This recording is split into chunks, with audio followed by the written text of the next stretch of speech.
The banking industry globally had changed quite dramatically from around about the mid to late 80s. And the Australian banks were comparing themselves to the American banks, to the British banks. And this was a trend that had progressed from the 80s to today. So there was a big focus on how do we maximize profitability.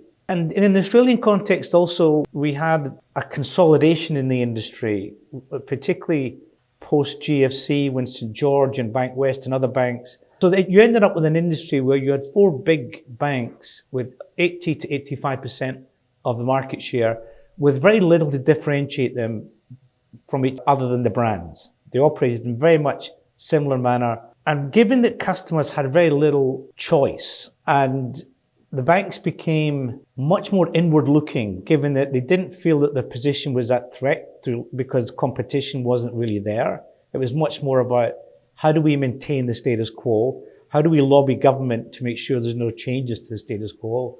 How do we influence the regulator to make life as easy as possible? And it was all about really protecting what was a very cozy industry structure. Now, in those kind of industry structures, and this is not unique to the Australian banking system, there are a couple of things that happen. And one of the things that happen is that the customer's interests become a second order consideration.